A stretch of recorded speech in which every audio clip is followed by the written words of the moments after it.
Radical. Some quick NBA notes.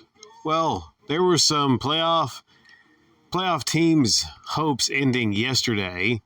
The Clippers and the Timberwolves. Both those teams lost in somewhat close games to the Nuggets and the Suns. But really, the big news coming from the NBA, and also Trae Young, makes that Boston series a little bit interesting. With his ice-cold long three at the end of that game to ice that one.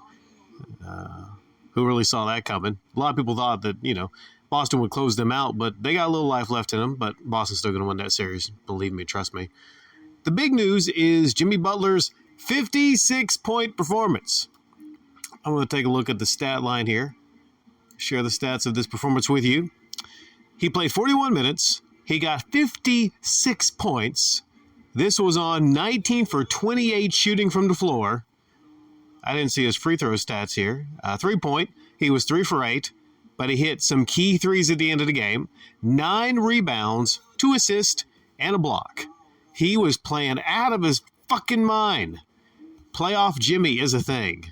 Playoff Jimmy is a thing. After the game, he shrugged that off and he said, man, I just be hooping. I don't care about that Playoff Jimmy name. But,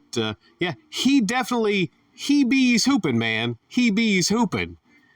And if you watch the highlights from that performance, you can notice he was very aggressive. He was even dunking over Giannis, who's a good bit bigger than him, but he's no slouch at, 6'7", a solid, strong 6'7".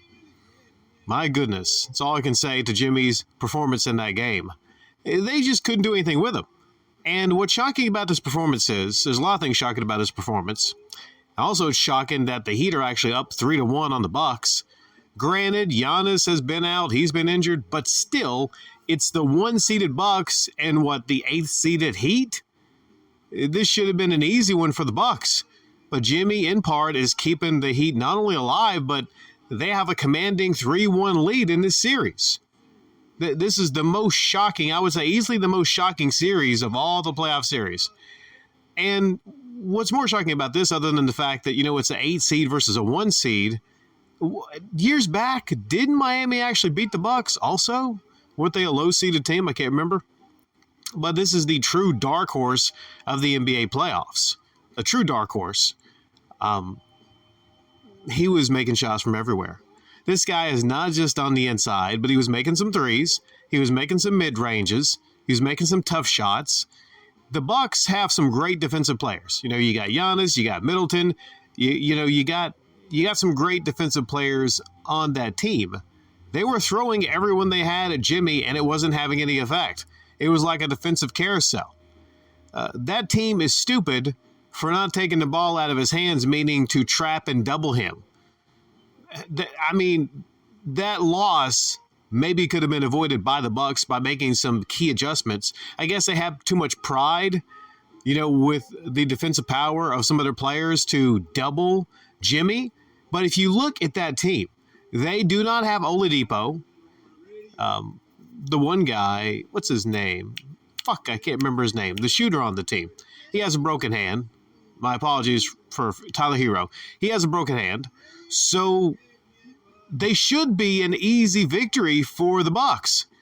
But Jimmy, the definition of willing your team to victory is Mr. Jimmy Butler. Some people joke that he's the illegitimate son of Michael Jordan. I don't know, it's just a rumor and everything, but I would believe it after watching that game.